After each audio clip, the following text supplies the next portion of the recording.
When doing today, hope you were doing well. Happy Monday. No, it's actually Tuesday. Oh God. I'm already doing that for the week. Okay, get ready, folks. Well, while we're waiting on folks to join, welcome to Cooped Up Live. Should I say, the daily-ish show where I just talk about whatever I feel like. While we're waiting on folks to join, you can visit my website, coopedup.com, at any time to check out the latest of what I'm posting there. You can also follow me on all the social places. I'm Cooped Up is my handle in those places. A follow on Instagram would be very much appreciated. And then wherever you watch or listen to this, it does broadcast on Facebook Live, both on my personal profile and on my Cooped Up page, which you should like, as well as on YouTube Live, and then rebroadcast in audio format on all of the major podcasting platforms. So click the bell, the notification button, the subscribe button, whatever it is called, so that you get notified whenever I post new delicious content. Hey, Mama, how are you today?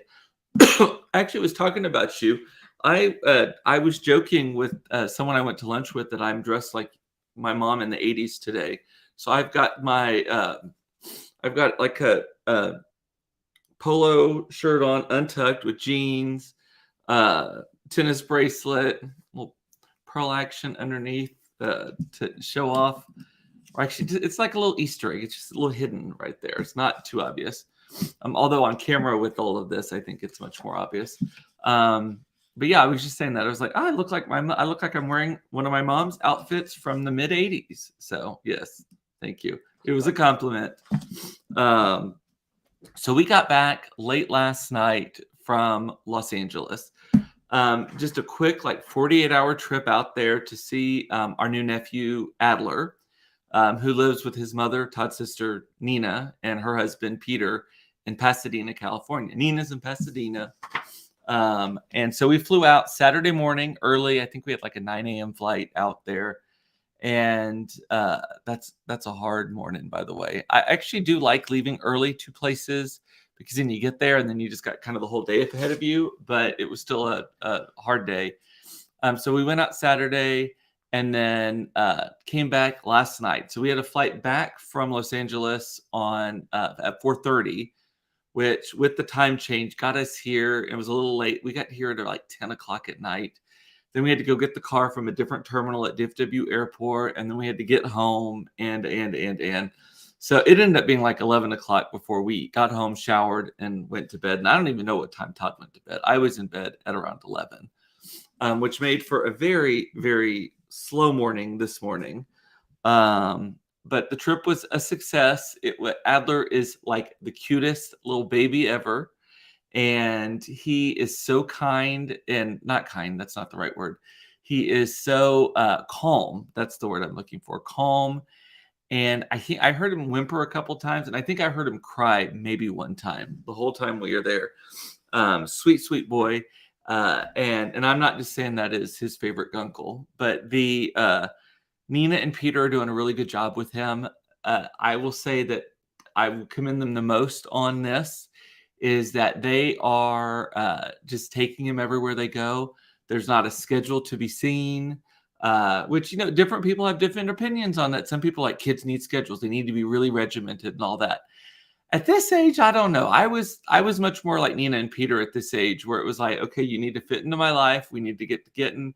Teaches the kids to tolerate sound and motion, and they can sleep wherever. My kids and we could go places and the kids could just fall asleep anywhere, which was great. I don't actually remember us being on a strict schedule at all. Maybe once we had the au pair, which was still 6 months in. No, we didn't have a strict schedule then either. It was never really this is nap time, this is that. It was just, we kind of felt how the day was going, very cognizant of the fact that the kids needed plenty of sleep. So it wasn't to their detriment, but it wasn't heavily scheduled either. And I see the benefits of both, but I like the way Nina and Peter are doing it. So good job to them on that. And while we were there, so again, it was a 48-hour trip. We got there at when did we get to their house? Noon-ish. And we, just thinking of things to add to the conversation here. We got there at about noonish, and then we had brunch with them yesterday morning and then headed off back to LAX. And we got to LAX a little early and had to sit in the lounge for a while, which there are worse things in the world than sitting in the lounge having drinks and snacks and all of that kind of stuff. So it's actually the thing I was talking about. So one of the things that Todd does that I always forget about, but I wanted to tell you all about it in case this helps you. One of the things that Todd likes to do is anytime we are in California, Todd looks at this rental company called Sixt, S-I-X-T. I don't know where else they are. I just know we've rented from them in San Francisco. We've rented from them in Los Angeles. We've rented from them to drive from San Francisco to Los Angeles. And they have like luxury cars for like the same price as normal cars. So por ejemplo, for example, we got a 5 Series BMW. It was gorgeous. Had all the bells and whistles, made me kind of wish my car were a little nicer on the inside. CarPlay, which I wish my car had CarPlay. That's the native thing where if you have an iPhone, an iOS device, it talks to the car and you control it, and it's wonderful, wonderful, wonderful. Anyway, so we got this 5 Series BMW. I think it was a 5 Series. That sounds right. It wasn't the 3, and I don't believe it was a 7, so I think it was a 5 Series. And we got it for about the same price from Sixt, S-I-X-T, for about the same price as we would have gotten a Toyota Corolla from like National or Budget or something like that. They have just like all the rest of them, they have like a bus that picks you up. It picks you up a little less frequently. You do have to wait a little bit longer for the bus to pick you up. Picks you up, takes you to the offsite car rental place, because at LAX are all offsite. And then it's in like this warehouse just full of like Range Rovers and BMWs and Audis. And last time, I think, so when we went from San Francisco to LA, by way of, we took the 1 all the way down and then stopped in Santa Barbara, Montecito for a few nights and then kept wandering. I believe we had the Cadillac, not the Escalade, not the big one, but the medium-sized Cadillac SUV. And it was wonderful. And so great place to rent a car from. I think they're European, actually. Now that I'm talking about it out loud, I think it's a European company. God. Anyway, and my allergies came straight away back. Go to California, allergies go away completely.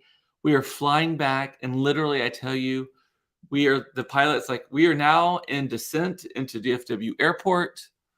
Get the stuff ready, whatever.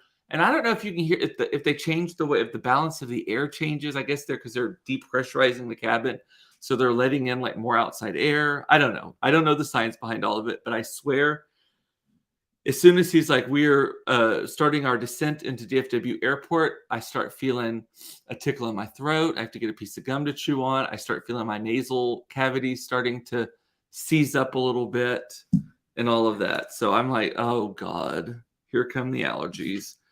And they were in full force today. Because I think it's bad. Because I think all of the trees are having sex right now. Like we're hitting that point where they're starting to bloom. We're getting the pollen, and the trees are having the sex, and the season is upon us for that. And it's misery. I used to only have fall allergies, and then as I've gotten older, spring allergies have snuck in, and then led to just basically year-round allergies. While we were in Los Angeles, we did the Oscar Museum. I talked briefly about this last week. So there's this Academy Award, the Academy of Motion Pictures Museum. It's basically the Oscar Museum, like for the Oscars. Fantastic. So from the outside, it's a very unremarkable looking building. It's in an old May department store building. There's like one part that is kind of cool. I think they should put Oscar there instead of like just the tile that they have. But anyway, it is kind of pretty, but the rest of it's just kind of a plain like 1920s building. But then you walk around the side of it because the entrance is on the back side, and it's all glass. It's all been redone. There's a spherical thing out there. It's really cool. You walk in, the building is beautiful on the inside. It's like very loft-like and stuff. And basically, you go to this thing to learn about. I didn't know what it was exactly going to be. I know that you go to it, and it is like memorabilia from movies, telling you some of the backstories of movies. but it's so much more, y'all. If you find yourself in Los Angeles, it's well worth the visit. It's like $25 for adults. Kids under 17 are free, so it's not a super expensive museum. But basically, they explain to you everything it takes to make a movie. And it is shocking how I think they should subtitle it uh, defending all the jobs in the industry or something to that effect, because it talks about casting, it talks about pre-production, it talks about the actual like videography, it talks about sound, animation, special effects, costumes. It even gets into like management and publicity and all that kind of stuff, right? And that's their main exhibition, and they have a couple of special exhibitions too. Mason and I pretty much stuck together and read a lot more stuff than I thought we would. Todd did it at a dead run, and he missed a lot of stuff. I don't think he liked it as much as I did. But we're going through it, and the casting part was really cool because they were playing actual casting videos from actual stars auditioning for movies that made them famous. So, for example, they had the casting video to Hilary Swank for Boys Don't Cry, which is that movie from like the late 90s, early 2000s, where she was playing a trans kid. Was the girl trans? I can't remember. Or girl to boy trans, or at least acting a gender identity wise.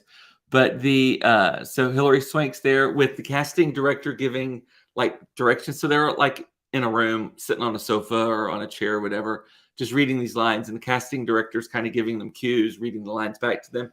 That was fantastic. There was one for Taraji Benson. Is that her name? Taraji H. Benson. I think that's her name. You'd recognize her. And it's from when she was in there's a movie about Tupac, and I cannot remember what it was. It was like right after Tupac was killed. And I think that's what the movie was. Or maybe Tupac was supposed to be cast as her guy opposite her. Oh God, now I'm getting it all mixed up. But anyway, she is casting with Tyrese, and they're kind of ad-libbing and all that kind of stuff. It was fascinating to watch. Funny. You could hear laughter. You could hear like directions telling them to stop, start over again, all that kind of stuff. And at this point, I believe that they had already cast Tyrese, and they had not cast her, or maybe vice versa. But either way, it was fascinating to watch. They had a couple of other people, and they also had some casting agents talking about it too. They had a whole Casablanca area dedicated to Casablanca. They had an area to oh God, I should have written this down. What's the movie? It's about it's got like Ice-T or Ice Cube, and God, it's from like the early 90s. It's about like living in the south side of LA or east. It's mostly black people in it. It is God, I can't think of it now. It'll come to me in a moment. But all about like why that movie, I think it's a Spike Lee movie. It's all about all of why that was so important, and like memorabilia from it and video and all kinds. It's really, really well done. And then they had like Halle Berry's dress from when she won the Oscar. There was a lot of like commentary in there too. So like Hattie McDaniel, who is the first black woman to win, or black person ever to win an Academy Award for playing from Gone with the Wind. She played the Mamie character, whose name is failing me now too. Girl, need to write shit down. But anyway, so they had an empty case for her because they had a ton of Oscars there, an empty case for her because she was only given a plaque. She was not given an actual Oscar statuette. That's how, I tell you, we treated people real bad back then. We still do in some ways, but like extra bad back then. And they had a whole Godfather thing. They had the prop head for the horse's head that they used for practice. And for the real thing, they actually used a real horse's head that they got from a slaughterhouse down the street. So they had a taxidermied one for like practicing the scene, but that was an actual real horse's head that had been severed at a slaughter. The horse wasn't killed for the movie. It was killed for, I don't know, whatever they make, dog food, whatever, down the road. But in the movie, it was the actual thing. Like, just blows your mind, the stuff that they put. And some of these directors are like fucked up. Like some of the stuff that they're telling you that they put them through and made them do and all that kind of stuff. And it's all in the pursuit of excellence and it pays off in the end. And the attention to detail is wonderful. But sometimes you're like, oh, that's crazy. One of my other favorite parts was they had the sound. They talk about all of the things that go into making the sound for the movies, and they showed this one scene from Raiders of Indiana Jones, Raiders of the Lost Ark, I believe is what it was, or maybe it was Temple of Doom, one of the two, and how it sounded when they filmed it with you could hear the mechanics of the doors closing and all that stuff. You could barely hear the dialogue. They showed this one scene like 6 times. They showed it like natural sound of how it was recorded. They had it with the voiceovers because supposedly all actors do voiceovers now for their own work, which has got to be a bitch to get right in the studio, like having to dub over yourself. They had it learned what a Foley is. Foley is the person who makes up like the fake steps and what the crinkling of the vine sounds like and all that kind of stuff. So much of it is just them running around the room or playing with the balloon or cutting metal or something. It was really crazy. And then they added in like the sounds of the temple. So it must have been Temple of Doom kind of break. It's the scene where he grabs the metal or the golden monkey, has to run and jump over the thing.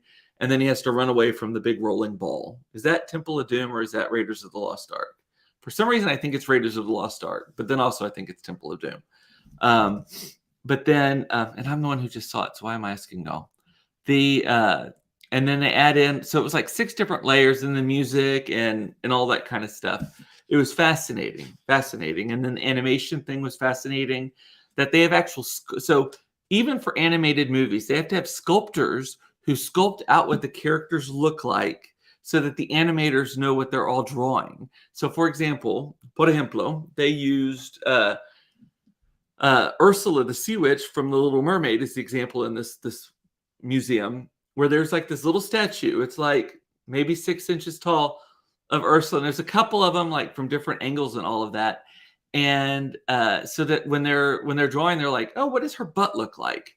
What does her shoulder look like? What does it look like when she's turned facing this direction? Because they're on little turntables. Fascinating. There are even people who do color stories. So they're like, does this movie start off bright and then does it go to this dark place and does it get bright again? And like, what are those colors? Fascinating. And then the costumes were great too. So first of all, I learned that, R2D Star Wars, R2D2 and C3PO, they had the original costumes for that. I knew that C3PO was a human person inside a costume portraying him. What I did not realize is that C3PO, that's the little short one, the little white one with the head that spins and, is an actual like small person inside, little person, I don't know what the right phrase is for that, in it, operating it. Like it is an actual costume that someone was in operating it. It was not remote controlled. It was operated by a person inside it. They had costumes from, what else did they have? They had some stuff from like Black Panther, I think, and from the Dark Crystal. They had a lot of stuff from the Dark Crystal, which I was the only person. So in our group, it was me and Todd, the kids, and Peter, and then their baby Adler. And I was the only person who's ever heard of the Dark Crystal. Do y'all know what this is? It was, my mom who's watching will know what it is because it was one of Monica's and my favorite movies as a kid growing up. I could still name like half the characters. I could tell you the general storyline. I think about it more often than probably a normal human being does. It was a Jim Henson movie from the mid 80s, maybe like I would say if I were to peg a year, I would say it's like 1984. I'd put it at 1984. And they had like the costumes for that. And some of these costumes required 2 people to be in it because this was before computer animation, all that stuff. They still had puppeteering. It was a Jim Henson movie. I don't know who else, if it was Disney or what, but dark movie, but it was great. So they had like a bunch of the costumes for that, which I loved. They had a whole thing about like scenery.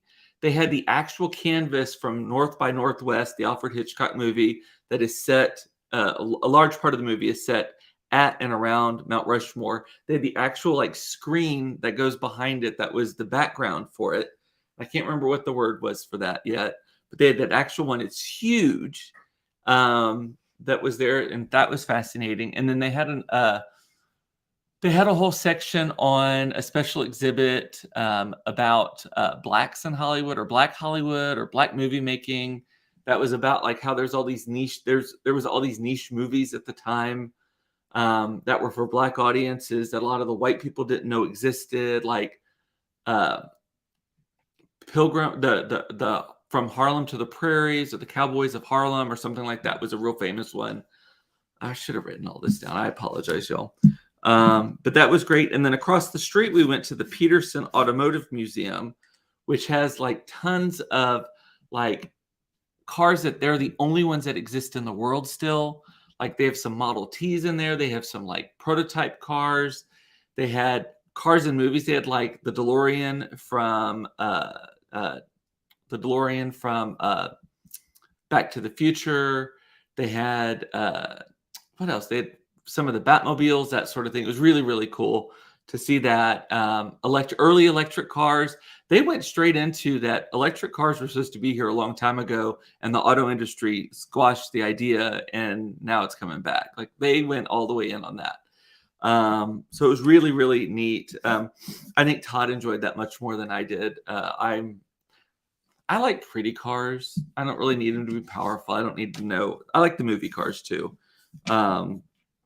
They had some from movies I had not heard, like there's this like Game Player One, something like this van thing that was in that. So, and then the thing that always happens to me when we go to Los Angeles is I get such plant envy. I'm like a plant addict. If y'all don't know that about me, I love plants. I have 2 sunrooms in my house. I have one off of our living room downstairs and a matching one off of our master bedroom upstairs. The upstairs one doesn't have as many plants in it just because it's a bitch to get things up and down from there. But the downstairs one is chock-a-block, and we're overwintering all of the stuff that's normally on our pool deck in there. And I have tons of plants in my house.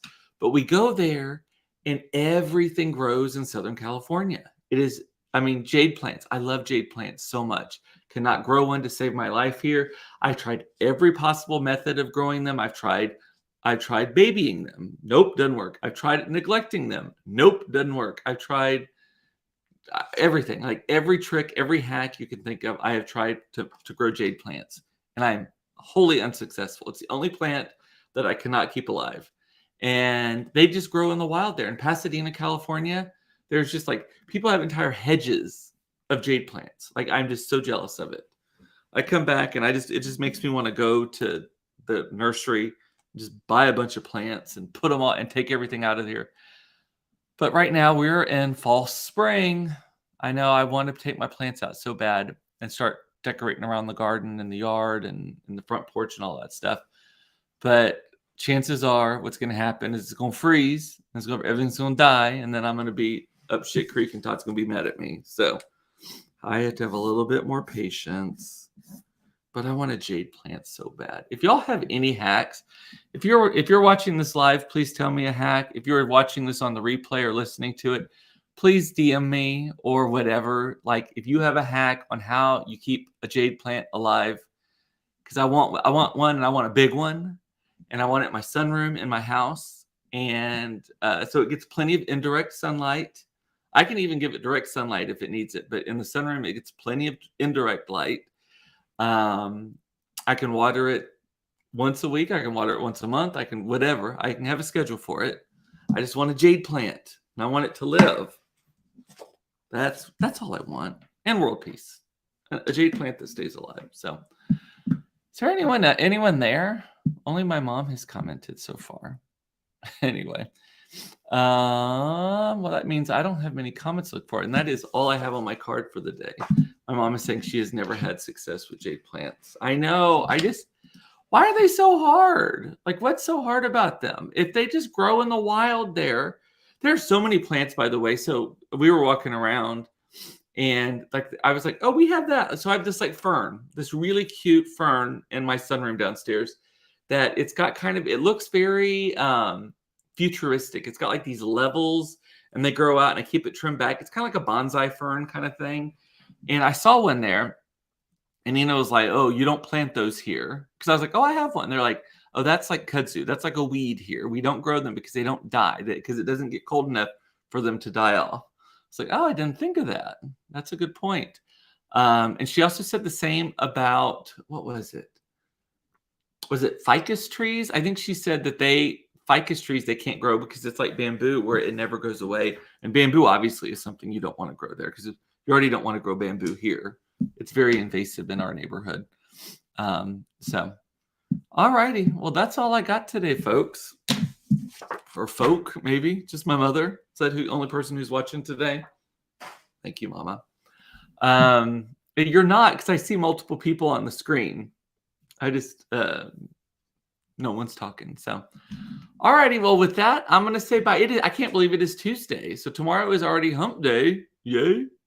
I did not, I've been thinking it's Monday all day today. So, well, with that, I'm going to say bye. I love you. It's important to know you were loved. Hey, Sandy. Hi and bye. Thank you.